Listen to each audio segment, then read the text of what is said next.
Kung gusto niyo laging maamo ang inyong mga alagang ibon, araw-araw niyo po silang i-banding. Tulad po ng ginagawa ko, habang kumakain siya, ay sinusubukan ko na po siyang himas-himasin.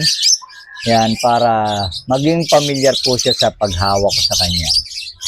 Yan, nilalambing-lambing kong ganyan. At pagka nasanay na po ang inyong ibon, magiging clingy na po yan at hindi na po yan basta-basta mag-fly-by. Diba, Goku?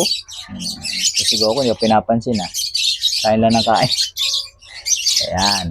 Lagi nyo lang po silang ibabaan, bigyan nyo po sila ng oras. Mga at least 20 minutes a day, okay na po yun.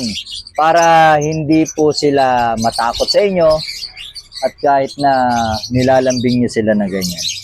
Hindi po yan aalis at hindi lalayas at pupunta kung saan-saan. So, sana po ay may na-share po ako sa inyong konting tip sa pag-aalaga ng mga handfeed birds. Sa mga hindi pa po nakapollow, follow nyo lang po ako. Maraming po salamat sa panonood.